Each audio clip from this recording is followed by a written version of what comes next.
Book of Matthew, chapter 5, verse 9.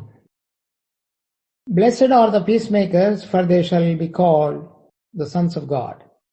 This is now we have covered 6. This is the 7th one.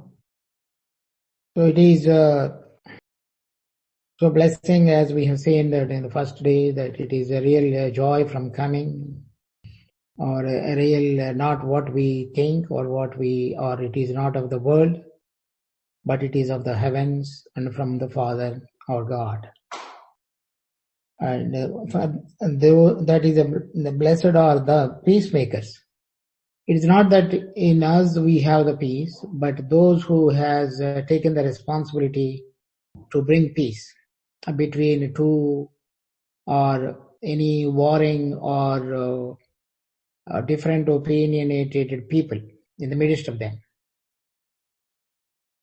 And it is a great maturity required to understand if you take two parties and both sides, then what is their heart and what it needs to be, and what is the situation, what is in his heart, what is in other person's heart. And we need to think without any partiality and without any inclination towards any single person or the matter. And we should exercise very, very clear, good conscience on the matter and also towards both the people. And then we will be able to understand properly, and chances of functioning as a peacemaker between those two people who has some conflicts or contentions or differences. And we need to maintain that either in the houses, in the families we see sometimes, though we are all connected in our relationship in the family, but it is not always the same thing. So we have many differences of opinion.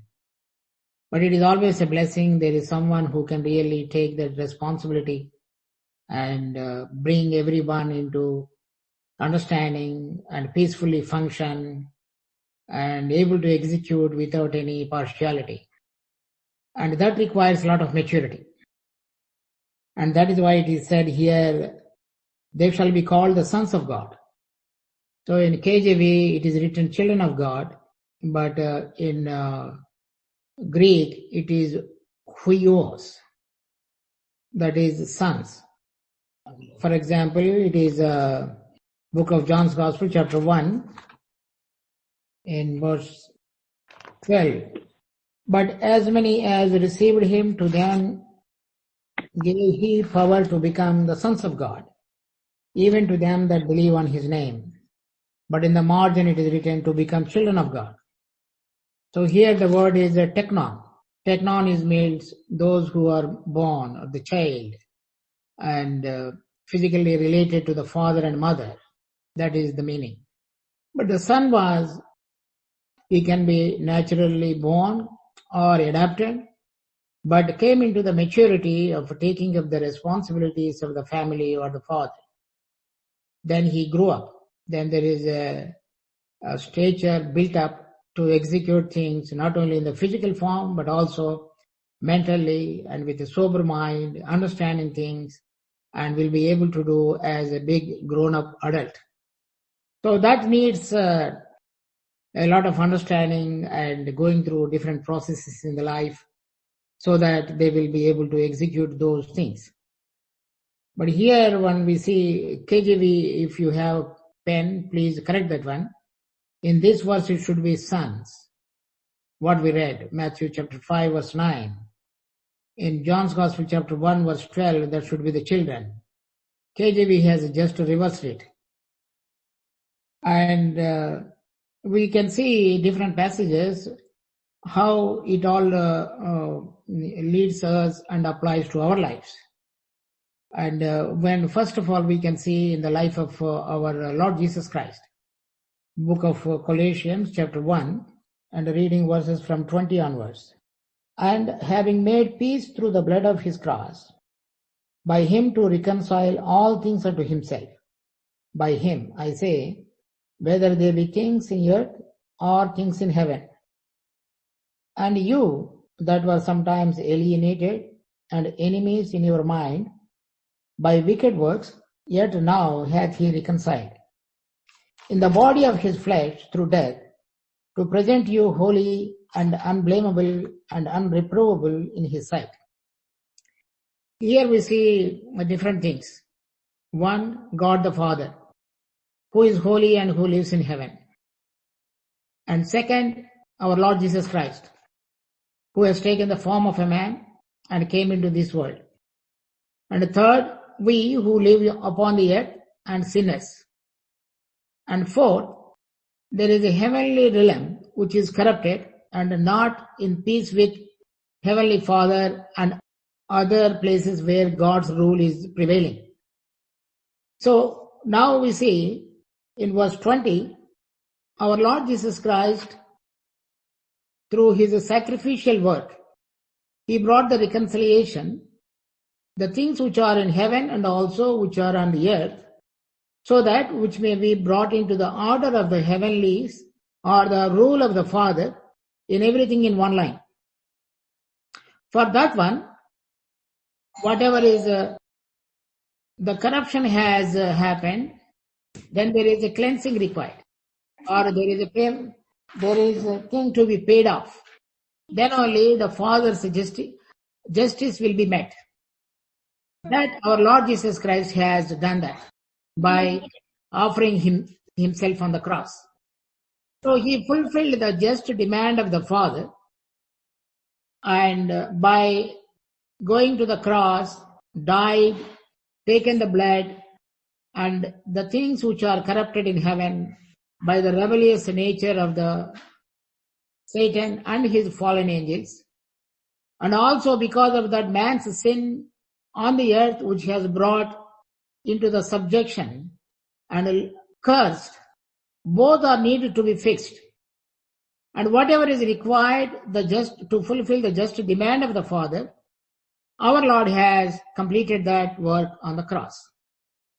Now we see the things in heaven, things upon the earth, both are reconciled unto the God the Father. God the Father said, if they both need to have the access to my presence or my order to be maintained in those areas, and the first thing is that they need to be brought into the reconciliation with me. That reconciliation work can only be done by offering a sacrificial, holy, precious blood. Then to fulfill the just demand of the Father, to bring everything into the reconciliation of the Heavenly Father, because he is a creator God, and he took up that responsibility and came down into this world and died on the cross. So now to bring peace to the heart of the Father and to the things of the heaven, things on the earth, and between those two elements, that heaven and the earth, unto the Father, then he paid the price. So he became the peacemaker, and that peacemaker had to suffer and to make the sacrifice himself. So in any one who is taking the responsibility as a peacemaker, we need to understand that they should be ready for sacrifice. It may not be of this extent, but that is the nature which is required in a person's life, that there is a heart of sacrifice is required.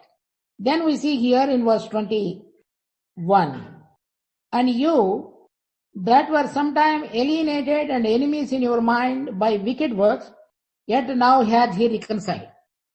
So those who are living on the earth, and from birth itself they were sinners and alienated from God, and to meet the just demand of the Holy and Heavenly Father, and he said to the Father, and now don't look at their sin, but whatever the just demand for you, that I am willing to die on the cross, and I will offer myself on the cross.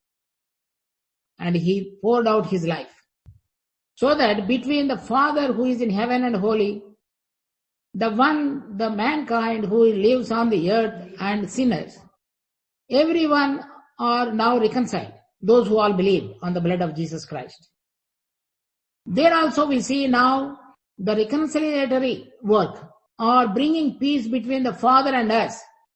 And there is a sacrifice involved, that is the sacrifice of our Lord Jesus Christ on the cross. So if anyone who is going to be a peacemaker, and we should remember that we need to pay the price. That is, why did he sacrifice on the cross on our behalf? It is Father's sake, Father's just demand. But what is his interest in my life? So it is said, John 3:16, God so loved the world, he gave his only begotten Son. It is the love of the Father and the Son. So because of his love, then he said, I will sacrifice my life to meet your just demand, so that your creation may be brought into the reconciliation, and there will be peace between you and the heavenly Holy Father and the fallen sinner on my blood. So if anyone who wants to grow as a peacemaker, that if they don't have the love towards those people in their hearts, then that is not possible. So towards the Father, then he said, I will die on the cross. Towards us, he said that I love you and I am willing to die for your sake. So between those two people, on the earth, when anybody has to grow as a son of God, to function as a peacemaker, then those two characteristics, what the Lord has manifested on our behalf, and also fulfill the demand of the Father, like sacrificial and also filled with love, both are required. And without that one, we cannot grow into the maturity of becoming a peacemaker between two people. In the book of Ephesians, chapter 2, verses 15 and 16. Having abolished in his flesh the enmity, even the law of commandments contained in the ordinances, for to make in himself of a twain one new man, so making peace. So here Paul was talking between the differences between the Jew and the Gentile. Before the Lord Jesus Christ came into this world, the world was divided between two groups. One is a Jew and another one is a Gentile. After his death and the resurrection, there is a third group emerged. That is a new man, that is Christian. Now world is divided between three groups. One is Jews, and the second one is the Gentiles, those who did not believe in God, those who believe in different things. And the third group is those who believe in Lord Jesus Christ and his work and his resurrection. So between now the Jews, those who also claim the same, worship same God, but different things are there. And also they had a different opinion about the Gentiles and Christians. Now between them and us, that he became a reconciliator, or the peace one. In verse 16, that he might reconcile both unto God in one. And now the same God, same Lord, and Jew and Gentile both became one because of that work. Now through flesh that he came through the Jewish people. But as the Gentiles, we have no actual physical or any kind of a relationship. Our relationship came through the Spirit and when we believed in him. But his relationship with them was there from the beginning. And as far as his birth is concerned, he is the descendant of Abraham, David, on that line. But we are far off. But they are very near to him in a different sense. But now he brought both of us together on the same platform. So there he did not show any partiality because they are Jewish people and these are Gentiles. No, he made both of them and brought together and made one person, that is called a new man, that is a new creation, because by giving them also, by giving us also the spiritual new birth. And for that one, now he did not show any kind of a partiality towards them. It is the same God for us and for them. So now we see here very unbiased mind to bridging that gap between the Jew and the Gentile, the Jew and the believer. And now we see that sacrificial heart, loving heart, unbiased heart, which are required to function as a peacemaker. So when we are born again, we don't have that heart. So that is why the children is not right. Son who is mature, who understand the heart of the father and what they are supposed to function and think soberly in a balanced mind without any partiality, and who have the discerning ability to understand, to execute, and also to judge. And that won't come just like that, but God will take us through the different situations. He will put us in a grinding mill-like situation, and whereby our old nature must go.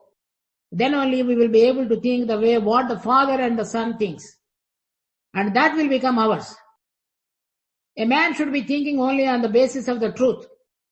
So that means without any impurity, only properly focusing what is actually right and acceptable in the sight of God.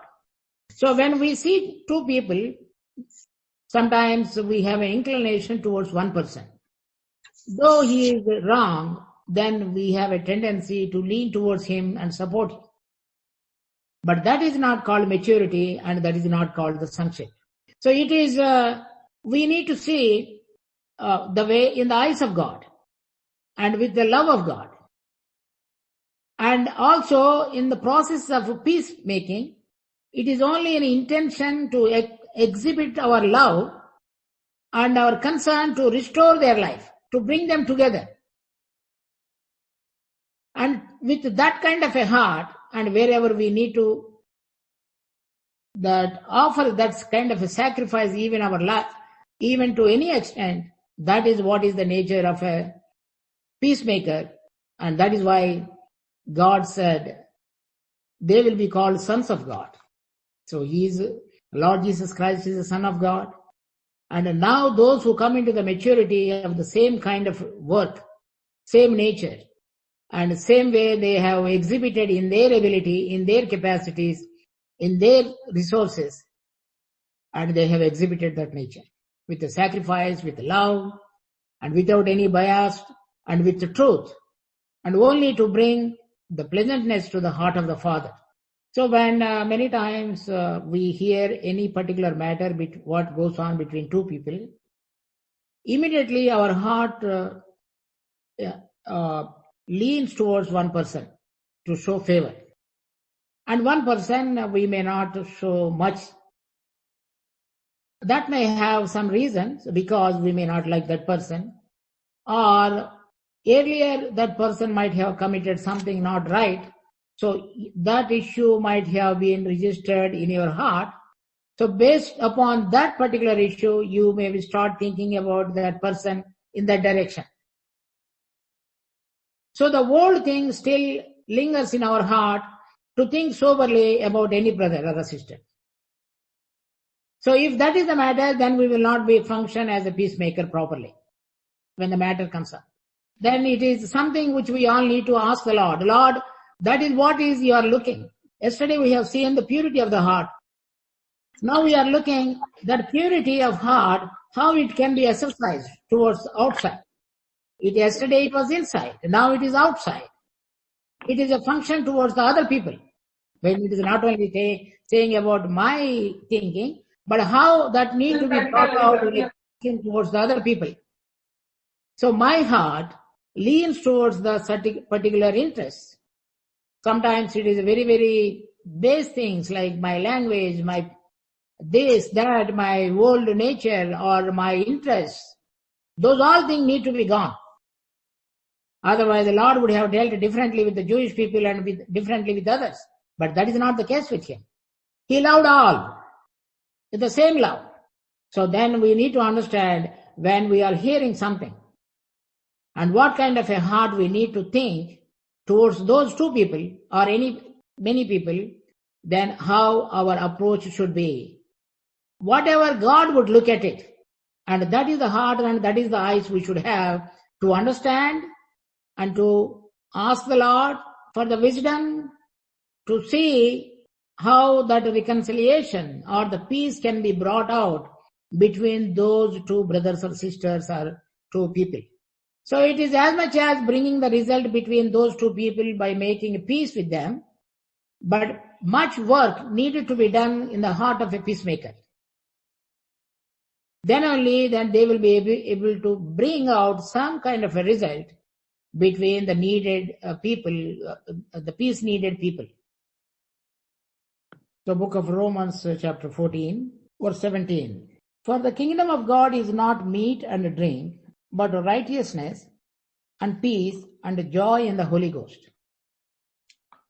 So this verse was spoken in a context what was prevailing in the assembly at Rome. A Roman assembly is consisting of Jews and the Gentiles.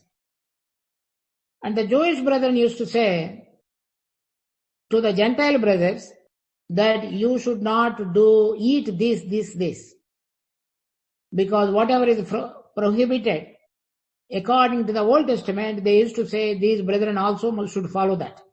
And the Gentile believers used to say, we don't have to follow or observe those days and different customs what the Jewish people were following. So there is a conflict between those two group people. One the Jewish brethren and the another one is the Gentile brethren. And because of that, then the things gone too far. Then Paul, while writing this letter, sensing that what was going on between these two warring factions, the Jewish on one side and the others on the other side, just because of the food, what's supposed to be eaten and what's not supposed to be eaten. That became a conflict. So when sometimes the brethren did not have that kind of a maturity, then just because of the sake of the food, it is a very, very peripheral thing in an assembly, in a gathering. If you don't like something, that is fine. But if somebody wants to eat, let him eat. But that was not the approach adapted by some brethren towards the other people. And then that has raised a conflict. Then Paul, while writing, he said, the kingdom of God is not meat and drink. It is not eating and drinking. See how many times that in our hearts has gone, because of that, we developed a different feeling towards the other people. It may not be ill feeling, but definitely it is not a positive spirit we thought about the other people. Then he said, but righteousness, what is the kingdom of God? Righteousness, that means what is right in the sight of God, we all have to learn to do towards the assembly. Then maintaining peace, that means if any of my action bringing different kind of a conflict with other people, that I refrain doing so. I maintain peace. So my brother does not like eating so and so, then I will just stop eating that one. Then it is said, joy in the Holy Ghost. So if anybody has got a joy, if anybody has really Holy Spirit living, then while sacrificing, then there is a joy also from the heaven. That is the blessing. Blessed is the one who makes the peace. Then he continues. Verse 18. For he that in these things serveth Christ is acceptable to God and approved of men. Both. If anybody is really consciously behaving in the assembly life, what is supposed to be eaten and what is not supposed to be eaten, if that is not a weighty matter in the heart of a brother, then he is acceptable to God. That means he is sacrificing something. He is agreeing to certain things, what the brethren wanted to eat or what they don't want to eat. Then he will also be approved of men. Then people will recognize this brother is sacrificing for my sake. 19. Let us therefore follow after the things which make for peace and the things which with one may edify another. So Paul is assuming the responsibility as a peacemaker in the assembly in Roman. So he is writing from a different place. But he has understood there is a conflict because of the food, eating and drinking. Then he wrote it to them. Then when he wrote, he didn't say that he is supporting the Jewish people because he came from the Jewish background. And he is not putting down the Gentile people. Or to win the favor of the Gentiles, he is not writing that. He said for both of them, it is not, the kingdom of God is not eating and drinking, meat or drink. It is the righteousness and peace and the joy in the Holy Ghost. So then he said, if your brother does not like it, you stop eating and cause edification to them. Then you will be acceptable in the sight of God, because that is the sign of a matured brother who has functioned properly to bring peace between them, and also the Lord sees that kind of a nature and will accept him. So while functioning, Paul also showing forth that kind of a love towards them so that they may function in peace, in harmony, in assembly life, so that they may enjoy the power of the Lord. If these things are not gone in the beginning and they develop, they grow, then the assembly is differently functioning, not as in one unit, but in different units. Then the enemy will take hold of that situation and brings much more differences, and then those differences will continue to grow. And then they will have no strength because there is no oneness in the assembly life. On the smallest matters, these are all peripheral matters, not at all important at all, not at all important. So what importance is righteousness, peace, causing edification, and the joy of the Holy Ghost? And what you eat, what you drink, how does it matter to the kingdom of heaven? No. So what our Lord did, and here we see Paul was doing that. Now we go to the book of Philippians, chapter 4. So this is an epistle he wrote from prison. Then after Philippi, then he went to Corinth, then Ephesus, then to Jerusalem. There he was captured and taken back to Rome. While in prison, then he wrote this letter. So he was mentioning about two sisters. And in verses, I read from verses 1 onwards. Chapter 4, Philippians 4:1. Therefore, my brethren, dearly beloved and longed for, my joy and crown, so stand fast in the Lord, my dearly beloved. I beseech Evodius and beseech Syntyche that they be of the same mind in the Lord. And I entreat thee also, true yokefellow, help those women which labored with me in the gospel. So Paul, while in the prison, he was writing to a brother. He said, his name he did not mention here, true yokefellow. That means he has also worked with Paul. Now over a period of time, the difference between these two sisters grew. And that Paul came to know. Paul did not leave the matter there. And since he could not come from Rome to talk to both the sisters, and he was writing a letter and sending it to Philippi, then he addresses to another brother. Brother, you take care of these two sisters. And whatever the conflict going on, then bring them into peace. They are two dear sisters. I don't know what was the matter which has brought such kind, which is not good for you all. And you should also not leave that matter for a long time. And if it is needed, then you need to intervene and talk to both of them and bring the peace. So when many times we come into that kind of situations, my heart trembles. So whether I have a heart to listen carefully for both the parties, and whether I have a mind, an unbiased mind to think properly and encourage them to reconcile and come into the same mind. And I say that I don't have that. I did not reach to that maturity. For example, in my family, I say something, my wife thinks differently. So what it matters, what it means, people have a different kind of thinking. It is not the same. So when we have to come into the different, same kind of thinking, how much we need to grow and learn to think what God thinks. Then only I would be able to properly understand the matter, advise properly, and also love them properly, even if they do not show obedience to what I say to them.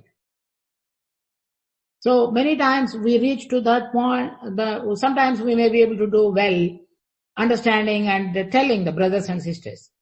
But if they don't show obedience, then we keep something differently in our hearts. And I don't know whether that is true in your heart, or it is. My heart is very weak, so that is why it is emotionally, passionately, differently acts upon every situation. So if you have a very balanced, sober, good heart, that is a blessing. But Paul did not do that. Paul said, you both the sisters come to one understanding. Function in unity in the spirit, in the assembly. And he was also advising another yoke fellow who is matured, seemingly matured, who will be able to understand and to do these things properly. And good to have in an assembly those who are matured and properly understand. What do you say? We think everyone think differently. That is how we are all. But when our thinking, when it is only harmonizes with the thinking of our Heavenly Father, then only we will be able to say with love and encouraging them, with a good opinion, with a good understanding, to see they are restored and brought together. And another problem also I notice, suppose if one person agrees and another person does not agree, one person will be very happy with me and another person will not like me. When they don't like me, then how do I react?